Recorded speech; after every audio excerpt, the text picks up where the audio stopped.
Ooh, yeah. Action figure fans, this is Sprues and Studs, and we have yet another awesome action figure to review today. Although I'm not sure if it's actually an action figure, as it is a big, huge, massive, honking piece of plastic, and I can't wait to review it. What are we going to review today? We are going to review this bad boy right here, the Blood Angels Redemptor Dreadnought. And this is the configuration that I wanted to review, because while the Macroplasma Incinerator is really cool, but I love the heavy onslaught Gatling Cannon because it just spews death. Aside from the main armament that is actually different, I believe everything else is the same when you're going to compare the Ultramarines Redemptor versus the Blood Angels one. So without further ado, let's get into the review. Again, just like with the Ultramarines Redemptor Dreadnought, please excuse the field of view, as this thing is a massive action figure and I can't get everything in the whole entire viewfinder. So let's go ahead and unbox this thing.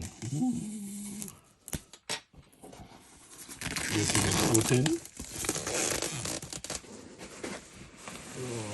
Okay. Unveiling Icarus rocket pod.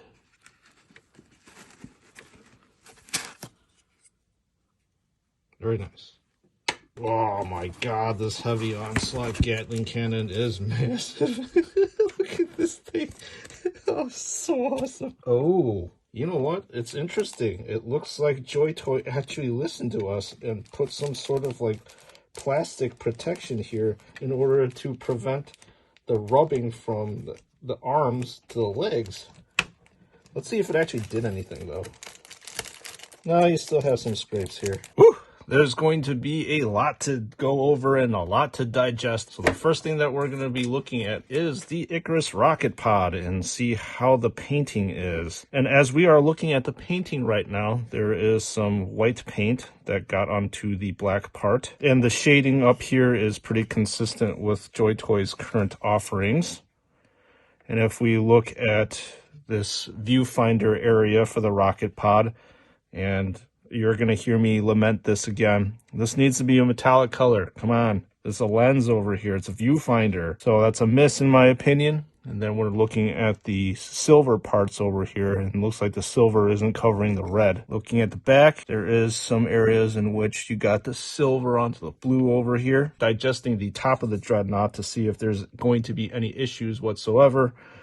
And I don't believe that there are too many at first glance, which is perfectly fine with me. And then as we are looking at the wires for the sarcophagus, it appears that yellow has bled onto the black. Same thing with the top over here. And it appears that looking at the sarcophagus itself, you get some of this brass/gold color that's onto the black part. There is that nice weathered dry brushing pattern over here that you find on all the bolters. It's a nice translation over here. And then let's take a look at the sarcophagus itself. Well, it's actually kind of sloppy, unfortunately. So you have a shade over here. The shade is not exactly in the positions that's supposed to be in. It looks like it's completely run off to the side due to the gravity. And same thing over here. You got the shade bled off onto the side. This area looks a little bit messy in my opinion, because I think the shade might have gotten away from them. And as you're looking at the basic Imperialis sign, you do see a little bit of highlighting, but is actually not too much. It's kind of very faint over here, but non-existent in other areas, which again is a disappointment. If you look at this area too, it appears that the black part wasn't completely painted over. So we are starting to view some painting issues here, unfortunately. And then over here too, the shading is uneven. It's almost black in this corner, but there's some red popping out over here. As you know, we can open this thing up and see what is going on with it. And as you look at the backside of the sarcophagus, it looks pretty rough in my opinion, but you're not going to be seeing this very much anyways, as I don't think many people are going to be displaying it like this. So let's take a look at the sarcophagus itself. It actually looks pretty clean at first glance. You got, again, the weathered silver pattern on this side, which is nice. Gives it a very good touch to it. Actually, the painting over here with the striping is actually pretty cool. You get some red bleed onto the black over here, but at the sarcophagus itself, you get to see some shade go over here. That's a little bit messy. The highlighting on this wreath portion is actually not as prominent as its brother. It's more green, and I think the highlight that they used was a lot more yellow. This is more like a very muted green color with a white highlight dry brush over here. And then looking at the shading over here, it's a bit messy too. You get to see this black bleed over here. Let's look at my favorite weapon over here, the Heavy Onslaught Gatling Cannon. So again, this area is screened correctly. You do get some shading that's going on where these studs are. However, it would be nice to see some shading in this area, but it is virtually non-existent. Just like with the bolt rifles, there is this nice weathering that's going on over here, so it's not like a solid black, but you get to see this metallic kind of weathered look to it. And same thing with the ends of this Onslaught Gatling Cannon. The silver areas look fairly balanced. Yes, I would appreciate if this is a little bit more silver to add a little bit more character. And looking at the skull area, if I could actually place this under the camera correctly, you get to see some bleed over here. Looking at the underside of this Onslaught Gatling Cannon, a few paint issues over here. Then this wiring, you don't get complete coverage from the red to the black area. It should be completely red. And let's see the other side of the Gatling Cannon over here. You get some nice highlighting down here with the hoses, although the dry brushing is a little bit rough, but this is what we're used to seeing from JoyToy. Let's take a look at the Dreadnought Power Fist. And I expect it to be exactly the same as the Ultramarines one. Painting-wise, it does not seem to look that bad at first glance. Got some shading over here on the side of the armor panels. Down here, you're seeing some issues where there's probably is too much shading down here. Now, flipping over to the regular Onslaught Gatling Cannon. Again, pretty good. This area over here looks a bit dirty too, where the shading got away. Maybe the shading got a little bit away over here too. And just like with the Ultramarines Stormbolter, you have some silver bleed in between these two areas, and that's the case with this side as well, although it's not as prominent. All right, let's take a look at the bottom half of this bad boy. So you got the shade over here that shouldn't be there. Shade over here probably shouldn't be there as well. Should look a little bit more clean red. Down here, you've got some issues where the shading also got away. It doesn't look like it belongs here. Same thing with this area over here. When you're looking at the feet themselves, there's a lot of, looks like this gunmetal sparkle that is on the armor panels down here, which indicates to me that it's pretty messy in terms of the spraying. Gunmetal bleed onto the red here. Same thing, gunmetal bleed onto the red. Taking a look at the back with the power plant and the engine, just like it's with its cousin, nice gunmetal weathering. It seems like the shading should be a little bit more prominent over here. It should be a lot darker in my opinion. So as this is a recess, I don't understand how this area looks darker than this area. I guess it's probably just a mist painting, and I think it's the same case over here. Looking at this back area, again, lots of disappointment here. You got shade that completely bled over here. Same thing with this other side.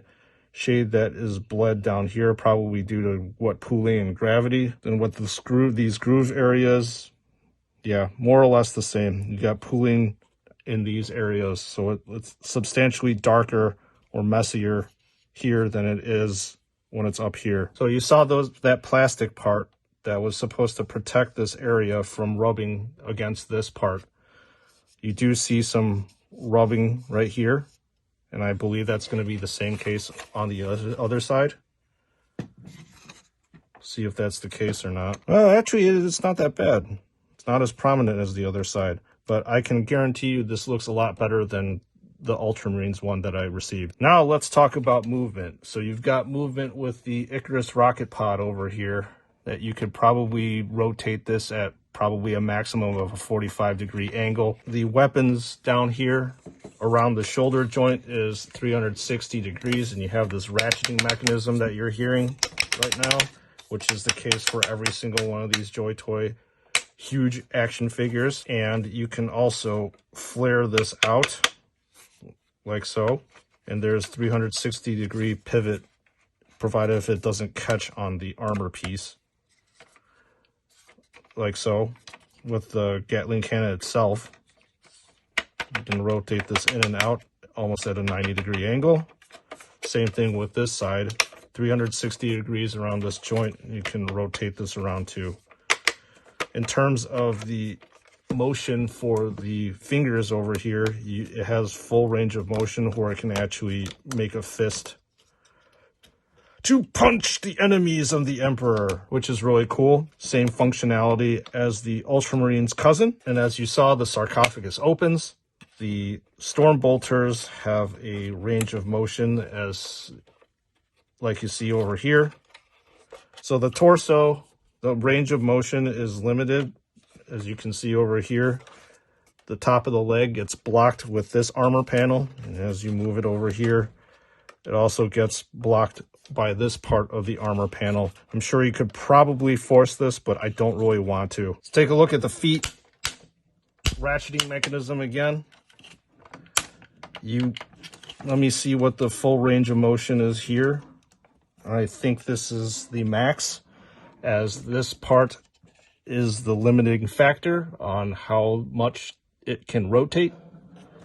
And you can kick it back out.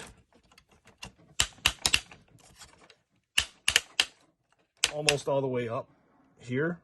And it's going to be the same on the other side. Then with the ankle area, it is 360-degree motion, very squeaky 360 degrees. You can rotate this also. You can pivot this thing back and forth as well.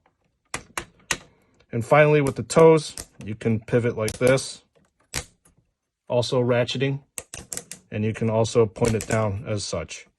All right, everybody, that is the Blood Angels Redemptor Dreadnought completely reviewed. Let me give you my final thoughts on this honking piece of plastic. As you can see, my head has been completely replaced by this gigantic piece of plastic equipment, and it's pretty awesome and a sight to definitely behold, as this thing is completely, literally in my face. All right, folks, what do I actually think of this action figure? In terms of size and scale, this thing just dominates everything that's literally going to be in my cabinet, minus its, again, Ultramarines' cousin, as well as the Invictor Warsuit. I don't think any other company, aside from JoyToy, has made mechs this awesome, in my opinion. So in terms of the size and the scale and the accuracy, this is 100% very, very impressive. And I really do like all the different detail, and I love this heavy onslaught Gatling cannon. This is literally the most favorite thing on this action figure. So in terms of physical representation and accuracy, you're not going to find anything that's better, save McFarlane. They also do a pretty good job of replicating all Games Workshop miniatures. And this one by JoyToy is definitely no exception to that rule. Now, that being said, for painting sticklers, oh boy, this is a rough one.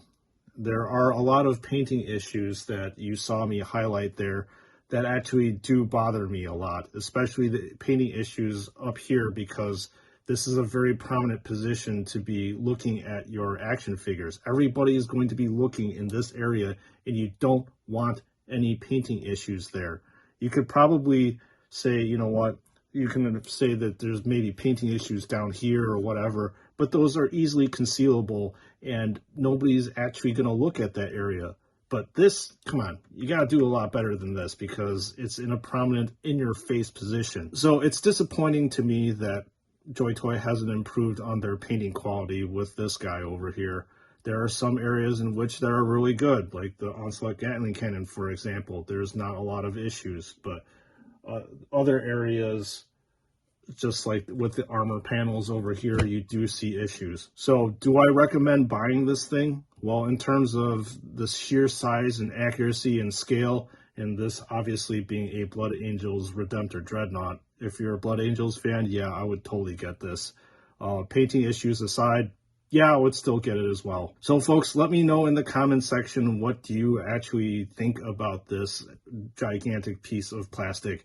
Is it something that you're very impressed about? Is it something that you're on the fence of getting, and because it's a review, you are pushed to get it?